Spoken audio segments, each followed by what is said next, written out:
सगळ्यांना नमस्कार. श्री स्वामी समर्थ. मी ज्योती. कसे आहात सगळे? मजेत आहात ना?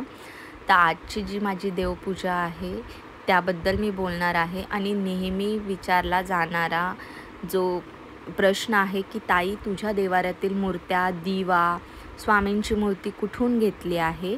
तर याबद्दल देखील मी माहिती देणार आहे. तर एका ताईंचा प्रश्न होता की ताई, ज्या मूर्त्या आहेत त्या रोज आपण उजळवायच्या आहे का? रोज देवाऱ्याचा कापड चेंज करायचा आहे का? रोज स्वच्छ केल्या पाहिजे का? तर बघा ताईंनो, कसं आहे ना, प्रत्येकाला रोज देवारा पूर्णपणे स्वच्छ करणं पॉसिबल होत नाही. हां, म्हणजे ज्या घरी आहेत, कोणाकोणाला होतही असेल. पण मी सुद्धा वैयक्तिक रोज ज्या मूर्त्या आहेत त्या धुवत नाही. तर मी आठवड्यातून एकदा किंवा 2 वेळा, मध्ये एकादश आली तर तेव्हा, म्हणजे आठवड्यातून 2दा मी पूर्ण देवारा डीप क्लीनिंग करते. मला हाही प्रश्न केला गेला आहे की तुझा जो देवारा आहे तो इतका पांढरशुभ्र कसा आहे? तर मी रोज देवाऱ्यावर नॉर्मल आपलं कापड फिरवते. त्यानंतर जेव्हा कधी मी डीप क्लीनिंग करते ना, तेव्हा आपला जो लिक्विड सोप असतो ना, त्याने स्वच्छ असा देवारा पुसून घेते. खूप छान राहतो. कुठेही तुम्हाला दिव्याची डाग किंवा तेलाचे हात वगैरे असं कुठेच दिसणार नाही. तुम्ही रेग्युलर साफसफाई केली ना, तर तुम्हाला एका मिनिटात देवारा पूर्ण नीट आणि क्लीन होतो. त्यानंतर ह्या पायऱ्यांबद्दलही विचारलं गेलं आहे. तर ह्या पायऱ्या घरीच बनवल्या आहे. माझं देवाऱ्याचं काम करायचं आहे, पण त्यासाठी मला खूप असं व्यवस्थित आणि प्रॉपर देवारा पाहिजे. हा जो देवाऱ्यावर टाकलेला कापड आहे तोही विचारला गेला आहे. तर हा देवाऱ्यावरचा कापड जो आहे तो स्वतः मी शिवते. स्वामींचे वस्त्र देखील मी शिवते. त्यानंतर जे काही तुम्हाला देवाऱ्यामध्ये वेल्वेटच्या रिलेटेड जे काही दिसेल ते सगळ्या गोष्टींची आपण ऑर्डर घेतो. तर इथे आता काही ताईंचे लहान मुलं असतात, काही आजींचे वय झालेले असतात. तर त्यांना एवढं देव साफ करणं आणि आजच्या बिझी लाईफमध्ये तरी रोज देव उजळवणं इतकं सोपं नाही आहे. भलेही हाऊसवाईफ जरी असली तर तिला 17 कामं असतात. तर त्यातून देवाला घाईघाई असा वेळ आपण देऊ शकत नाही. तर आठवड्यातून एकदा तुम्ही व्यवस्थित स्वच्छ धुवून घ्या. त्यानंतर जर तुम्हाला पॉसिबल होत असेल किंवा तुमचे सासरे किंवा सासूबाई किंवा मिस्टर रोज जर कधी म्हणजे व्यवस्थित असं पाण्याने नुसतं वॉश करून घेत असतील ना देव, तरी खूप छान. असं तर देवांना रोजच अंघोळ घातली पाहिजे. पण ते तुमच्यावर आहे की तुम्हाला किती वेळ भेटतो आहे. असं नाही की ते देव आहेत, त्यांची जी पूजा आहे ती छान मनापासून झाली पाहिजे. नुसती करायची म्हणून करूनही चालत नाही. आता इथे बऱ्याच ताई विचारतात की तुम्ही कशाने देव उजळवतात? तर इकडे बघा, मी माझे सगळे देव स्वच्छ करून झाले आहे. मी मोस्ट ऑफ देव तिथेच साफ करायची, देवाऱ्याच्या तिथेच मी. पण काय होतं ना, खूप सगळं पाणी, कारण पितळाची देव आहेत आणि मूर्त्या खूप जड आहेत. तर त्यांचं पाणी खूप साचायचं आणि जी भैया पावडर असते त्याने मी स्वच्छ करते देव. तर तेच लिक्विड, ते पाणी जे आहे ते झाडांना टाकायचं. त्यामुळे मी आता किचन स्वच्छ करून आणि मग तिथे छान असे देव उजळवून घेते. भैया पावडरने मी देव उजळवते, पितांबरीने नाही उजळत. आता हाही प्रश्न आला तर की ताई, तुझ्या मूर्त्या खूप सुंदर, खूप सुरेख आणि रेखीव आहे, तर ह्या कुठून घेतल्या आहे? तर मी आज तुमच्या ह्या प्रश्नाचं उत्तर मी या व्हिडिओमध्ये देणार आहे. तर इथे जे देव आहेत ना, हे मी घेतले आहे लॉकडाऊनमध्ये. जेव्हा सेकंड लॉकडाऊन लागला होता ना, तेव्हा मी हे देव घेतले आहे आणि खूप सुंदर देव आहे. हे बघा, कृष्णाची मूर्ती देखील बघा. आणि देव घेताना कधी एका गोष्टीची काळजी घ्यायची आहे की देवाचे जे नाक आहे, डोळे आहे, कान आहे, देवाचे हात पाय जे आहेत ना, ते अतिशय रेखीव, सुबक आणि सुंदर काम केलं पाहिजे. अशीच मूर्ती आपण देवाऱ्यात ठेवावी. त्याचं कारण हे आहे का ते देव आहेत. जेव्हा तुम्ही देवांकडे बघतात ना, तर ते देवत्व जेव्हा आपल्याला दिसतं ना, तर तुम्हालाही तो जिवंतपणा देवामध्ये जेव्हा दिसतो ना, तर पूजाही छान होती. बऱ्याच ताईंकडे खूप जुने जुने देव आहेत, ज्यांची नाकी डोळी अक्षरशः झिजली आहे का हे आमच्या सासूबाईंचे आहे किंवा हे माझ्या सोनेच्या ह्याच्यात आले. कृपया करून ते देव देवाऱ्यामध्ये ठेवू नका. ते जे देव आहे ना, त्यांना छान गोड नैवेद्य दाखवून विसर्जन करा. त्यानंतर नवीन देव घ्या, ज्यांच्याही देवाऱ्यामध्ये कान, नाक हे सगळं खंडित झालं आहे. ते देव देवाऱ्यात ठेवू नये. अन्नपूर्णा बघा किती भरीव आहे, किती सुंदर आहे आणि वजनही भरपूर आहे. ही महालक्ष्मीची मूर्ती बघा पूर्ण कमळात आहे आणि जी देवी असते ना महालक्ष्मी ती कधी पोकळ नाही घ्यायची. आता इथे जो गॅप दिला आहे ना तो बघा पूर्ण पोकळ नाही आहे ही देवी. जो कमळापासूनचा भाग आहे ना पायापर्यंत तो वरती पूर्ण देवी भरलेलीच आहे आणि मोस्ट ऑफ अशीच देवी भेटते. ही तुळजाभवानीची मूर्ती बघा किती सुंदर आहे, खूप जड आहे आणि प्रत्येक मूर्तीवर तुम्हाला रेखीव काम आणि छान असं काम दिसेल. खूप सुंदर वाटतात सगळ्या मूर्त्या माझ्या, खूप सुंदर आहे. मी सेकंड लॉकडाऊनमध्ये घेतल्या होत्या. जवळजवळ मला ही घंटा जेवढं पाटावर ठेवलं आहे ना श्रीयंत्र वगैरे सगळं पकडून फक्त त्यामध्ये जी मूर्ती आहे ना माझी आपली खंडोबाची ती नाही, ती आत्ता मी जेजुरीहून घेतली आहे. ही मूर्ती फक्त मी इथून नाही घेतली, मला मुंबईत कुठेच अशी मूर्ती भेटली नाही म्हणून मी जी खंडोबाची मूर्ती ती जेजुरीहून. हे श्रीयंत्र देखील मी तिथूनच घेतला आहे आणि ही बघा किती सुंदर. मला सेम अशीच मूर्ती पाहिजे होती. मला तेव्हा एवढं कळालं नाही, मला याच्यापेक्षाही थोडी मोठी पाहिजे होती आणि 3 इंचाच्या ह्या सगळ्या मूर्त्या आहे. 3 इंचापेक्षा मोठ्या नाही. आता 3 इंच तुम्ही खालचा बेस पकडून नाही मोजायचा आहे, बेसच्या वरती 3 इंच मूर्ती मोजायची आहे. तर ही बघा किती छान, म्हणजे खंडोबा किती सुंदर दिसत आहे. खाली जो खंडोबांचा घोडा आणि खाली जो कुत्रा आहे तो देखील खूप सुंदर दिसत आहे. खूपच म्हणजे खूपच सुंदर आहे आणि जड आहे. आणि ही घंटा कधी वरती हात जोडून जे आहेत ना गरुड पाहिजे आणि त्यानंतर सुंदर असा घंटा जेव्हा आपण वाजवतो ना तर पूर्ण घरामध्ये त्याचा आवाज आला पाहिजे, पूर्ण घरामध्ये. तशी घंटा घरात ठेवायची आहे. त्या आवाजाने खूप पॉझिटिव्ह एनर्जी आपल्या घरात येते. त्यानंतर माझ्याकडे विचारला जाणारा प्रश्न की जे देवाऱ्यामध्ये मी श्रीयंत्र ठेवते, कवड्या ठेवते, ह्या प्लेट्स देखील मी त्यांच्याकडूनच घेतल्या आहे. प्रॉपर तांदूळ ठेवून ठेवायला व्यवस्थित वाटतात. त्यानंतर ह्या वाटा, एक अन्नपूर्णाची वाटी आहे, त्यानंतर कवड्यांची आहे. ही प्लेट देखील छोटीशी आहे, खूप सुंदर वाटते. त्यानंतर दिवा, हा माझा तुळशीजवळचा दिवा आहे आणि हाच आता मी दिवा प्रज्वलित केला आहे, देव जळवले होते म्हणून. तर हा तुळशीजवळचा आहे आणि तो मोठा देवाऱ्यातला आहे. आणि हा जो आहे ना तांब्या आणि पेला रोज देवारात भरून ठेवायचं. त्यानंतर ह्याबद्दल विचारलं हे कसल्या कवड्या आहेत. हे गोमती चक्र आहे. जसं आपण पिवळ्या कवड्या ठेवतो ना तसे हे गोमती चक्र आहे. हे 5 किंवा 7 या क्वांटिटीमध्ये तुम्हाला देवाऱ्यामध्ये ठेवायचे. खूप शुभ असतं जर आपण देवाऱ्यामध्ये ठेवलं. ज्यांच्याकडे पॉसिबल नाही आहे श्रीयंत्र घेणं, ज्या ताईंना नाही जमत आहे त्यांनी पिवळ्या कवड्या आणि गोमती चक्र ठेवलं तरीही खूप उत्तम असतं. लक्ष्मी येण्यास मदत होते आणि आलेली लक्ष्मी टिकण्यास मदत होते. त्यानंतर हा माझा कळशाचा तांब्या आहे, बराच मोठा आहे. कळशाचा तांब्या जो आहे ना तो देखील नारळाच्या हिशोबाने घ्यायचा आहे. त्यानंतर हा माझा हळदी कुंकाचा रोजचा करंडा आहे. याच्यामध्ये 2 झाकण येतात आणि हळदी आणि कुंकू व्यवस्थित तुम्ही बंद करूनही ठेवू शकता किंवा उघडे करूनही. पण बंद करून ठेवला ना तर ते काय होतं ना असं पूर्ण त्याला बुरा सुटतो कधी कधी जर केमिकल असेल तर. तर ही होती मूर्त्यांबद्दलची माहिती. ते छान गणपती बाप्पांचा अभिषेक करून घेतला आहे. तर ह्या मूर्त्या ज्या आहेत जे कल्याण, डोंबिवली किंवा मुंबईत राहतात तर आपलं शिवाजी चौक असं म्हणतात, पण ॲक्च्युली ते शिवाजी महाराज चौक आहे, हे कल्याणला आहे. तर तिथे आहे ना खूप म्हणजे लाईनीतच दुकान आहे, पण तिथे आहे ना एक पूजा भांडार म्हणून आहे.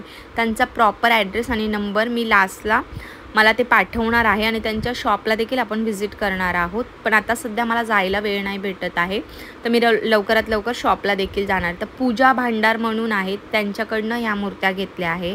मी त्यांचा नंबर तुम्हाला डिस्क्रिप्शनमध्ये आता देईन आणि ॲड्रेस देखील देण्याचा प्रयत्न करेल.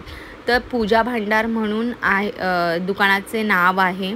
अगदी स्टार्टलाच आहे. जे कल्याण डोंबिवलीत राहताना त्यांना सगळ्यांना माहीत असेल.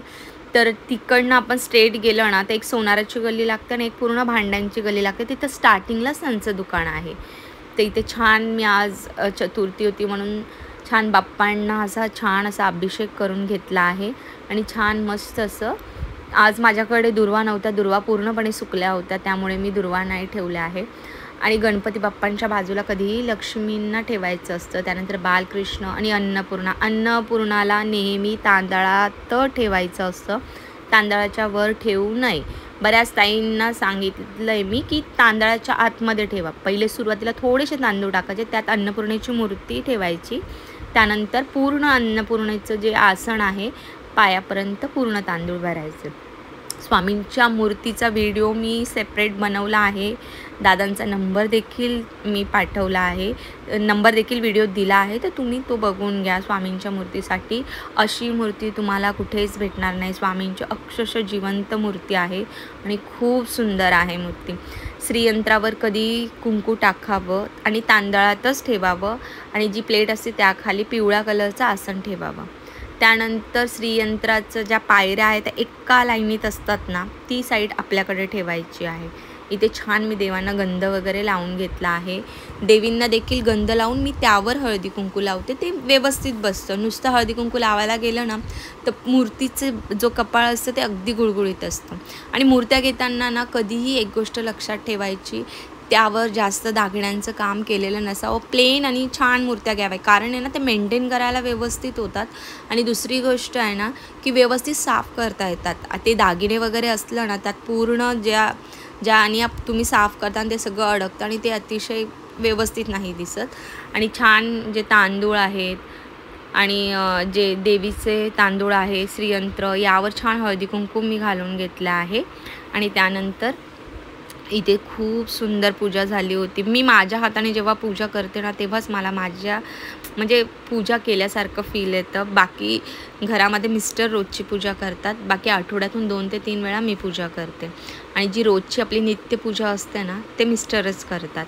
तर इथे बघा सगळ्या देवींना ते गंध लावल्यामुळे ना देवींना छान असं हळदी कुंकू प्रॉपर बसतं. आणि मी दादरला गेली होती, तिथून छान मी जे गजरे आहेत ना त्या गजऱ्यांबद्दलही मला बराच प्रश्न आला की ताई हे जे आहे ना माळा तुम्ही देवींना घालतात ह्या कुठून आणल्या, तर त्या ओरिजिनल आहे. याला तगरची फुलं म्हणतात, त्याची कंठी असते. मुंबईला याला कंठी म्हणतात, तुमच्या इकडे काय म्हणतात मला ते कमेंट्समध्ये नक्की सांगा.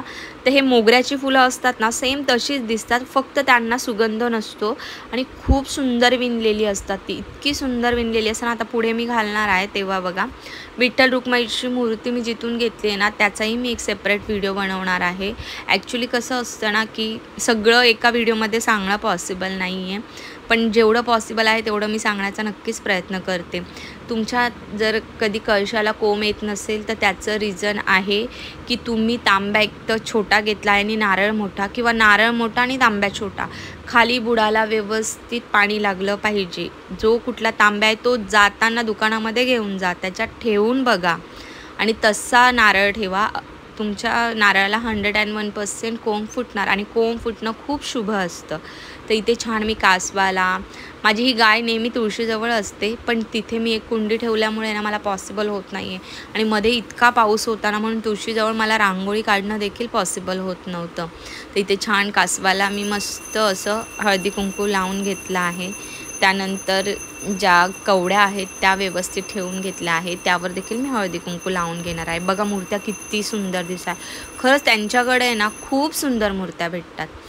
तुम्ही नक्की जर मुंबईत असाल ना तर नक्की जाऊन बघा. आत्ता कदाचित रेट वाढले असतील, त्यावेळेस मला काहीतरी आहे ना 5.5 म्हणजे नाही 5.5 नाही 6.5 की 7पर्यंत ह्या मूर्त्या गेल्या होत्या. पण वजन खूप आहे आणि यांचे कुठेही काहीही मला प्रॉब्लेम नाही आला आहे आणि खूपच सुंदर मूर्त्या आहे. मला दादा जसे नंबर आणि ॲड्रेस पाठवणार आहे तसं मी पुढे डिस्क्रिप्शनमध्ये देण्याचा प्रयत्न करते. त्यानंतर ज्या कवड्या आहे ना त्यावर देखील मी हळदी कुंकू लावून घेतलं आहे. आणि जेव्हा संपूर्ण पूजा होते ना मला खूप बरं वाटतं आणि मला असं वाटतं की रोज मी पूजा करावी. पण वस्त्रांचं त्यात घरातलं बघून, मुलीचं बघून एवढ्या गोष्टी खरोखर पॉसिबल होत नाही. तर ताई मी या व्हिडिओमध्ये तुमच्या प्रश्नाचं उत्तर दिलं आहे. रोज देव साफ करायची आवश्यकता नाही, तुमची भक्तीच खूप महत्त्वाची आहे. खूप 2-2 तास 3-3 तास देवाच्या तिथे बसून माळ जप करणं, मंत्र बोलणं असं काही नाही आहे. तुमच्या कामामध्ये असताना तुम्ही नामस्मरण करा, ते अतिशय पॉवरफुल असतं. तुम्ही काम करता आहे, तुम्ही जेवण बनवता आहे, स्वामींचं नामस्मरण करा. खूपच उत्तम ही सगळ्यात छान सेवा आहे. हे बघा ही कंठी आहे, ह्या ओरिजिनल फुलांची कंठी आहे. ही मुंबईतच भेटते. पुणा साईडला वगैरे कदाचित भेटत असेल, पण मुंबईला दादरला हे कुठंही फुल मार्केटला तुम्हाला भेटणारच. आणि मला खूप आवडते ही कंठी. त्यात जो उलनचं धागा असतो ना त्यात हे विणलेलं असतं आणि खूप सुंदर वाटतं. ज्या दिवशी मी कंठी घालते ना मला खूप, आणि मला रोज हव्या असतात, पण इकडे आहे ना माझ्या इथे पण लवकर भेटत नाही. तर इथे श्रीयंत्राला देखील मी कंठी घालून घेतली आहे बघा. आणि 2 दिवस छान राहतात. फ्रीजमध्ये 8-8 दिवस कंठी राहते. इथे छान स्वामींना चाफा ठेवून घेतला आहे. त्यानंतर खंडोबाला पण मी कंठी घातली आहे बघा. म्हणजे ती मोठीही करू शकतात आणि छोटी होते ती. तर बघा पूर्ण मूर्तीला घातला आहे आणि छान मी देवीला देखील आहे ना चाफा ठेवून घेतला आहे. कवड्यांच्या तिथे देखील चाफा ठेवला आहे आणि छान असे हे सुद्धा मी घरीच बनवलं आहे. आणि सुंदर ह्या मोरपंखी कलरवर आहे ना पिवळा रंग इतका उठून दिसत होता ना, खूप सुंदर वाटत होतं संपूर्ण जेव्हा पूजा होते ना. आणि खरंच पूजेला आहे ना फुलांशिवाय शोभा नाही आहे, पण स्वच्छतेशिवाय देखील शोभा नाही आहे. आता तुम्ही हे फुलं वगैरे घातले, सगळं केलं आणि तुमच्या आजूबाजूला देवारा स्वच्छच नाही आहे, मूर्त्या धुतलेल्या नाही आहे, तर तुम्ही कितीही फुलं ठेवा, अगरबत्ती लावा, देवाऱ्यात प्रसन्नता वाटत नाही. तुम्ही भलेही एक वेळेस फुलं नका ठेवू पूजेला, पण देव छान उजळून स्वच्छ कपडा टाकून आणि आजूबाजूची सफाई करा, खूप सुंदर वाटतं. असं गरजेचं नाही आहे की फुलंच पाहिजे, पण फुलं ठेवल्याने ना खरंच खूप सुंदर वाटतं देवारा. मला फुलं खूप आवडतात आणि मी ते देवाला इतकं मला पाहिजे ना, तर मी रोज म्हणजे असं फूल नाही ठेवलं ना तर मला असं वाटतच नाही मी देवपूजा केली आहे. पण बिना फुलांची पूजा देखील खूप सुंदर होते. आणि ज्या ताई गावी राहतात त्या तर त्यांच्याकडे तर किती फुलं असतील, त्यांचे स्वतःच्याच दारामध्ये कितीतरी झाडं असतील. गुलाबाची फुलं पण ठेवली ना खूप सुंदर वाटतं, झेंडूची फुलं, त्यानंतर बरेच फुलं भेटतात. इथे बघा दिव्याच्या तिथे पण किती सुंदर वाटत आहेत फुलं. असं मी सगळ्या देवांना छान फुलं ठेवून घेतली. खूप सुंदर वाटत होतं जेव्हा पूर्ण पूजा होते ना, खूप छान वाटतं. त्यानंतर छान आपली धूपबत्ती दाखवून घंटा वाजवायची आहे. ही घंटाचा जो आवाज आहे ना पूर्ण घराच्या बाहेरपर्यंत जातो, इतका सुंदर आवाज आहे. आणि घंटा अशीच असावी आणि पूर्ण घंटा वाजवल्यानंतर आहे ना पूर्ण घरामध्ये आवाज यावा. त्यानंतर छान देवांना असं धूप वगैरे दाखवून घेतलं. धुपाच्या अवतीभोवती पण मी फुलं ठेवली. ही फुलं आहे ना जी देवांना मी जी ठेवली ना तीच मी दुसऱ्या दिवशी खाली सजावटीमध्ये यूज करते. एवढी सगळी फुलांचं रोज काय करणार आहे ना, तर इकडे पाण्यात वाहू शकतात तुम्ही किंवा मी सरळ कुंड्यांमध्ये टाकते, फुलं सुकवून देते. आणि ज्यावेळेस मी कुंड्यांचं काम करते ना त्यात मी ही फुलं सगळी टाकून देते. पण कधीकधी माझ्याकडनंही खराब होतात, तर जे झाडं असतात रस्त्याला आजूबाजूला लावलेले, मी तिथे जाऊन ती फुलं खत म्हणून टाकून देते. तर बघा इथं किती सुंदर दिसत आहे स्वामींची ही मल्हारी टोपी स्वामींना खूप सुंदर दिसते. तर इथं बाप्पा बघा किती छान दिसत आहे कंठी घातल्यावर. लक्ष्मीला सुंदर असे कमळ ठेवले आहे, चाफा ठेवला आहे, पिवळ्या कलरचे फूल ठेवले आहे. अशी माझी पूजा इथे संपूर्ण झाली. खूप सुंदर वाटत होतं. तर बघा बालकृष्ण आपले किती छान वाटतं. एका ताईंनी मला हे पण सांगितलं होतं की बालकृष्णांना वस्त्र घालावेत. पण हो ताई, वस्त्र घालावेत, पण मला काय होतं ना ते वस्त्र घातल्यानंतर आहे ना खूप कधी ते सारखे निघत असतात. पण मी नक्की घालेल, पुढच्या वेळेस नक्की घालायचा प्रयत्न करेल. तर चला भेटूया नेक्स्ट व्हिडिओमध्ये. श्री स्वामी समर्थ.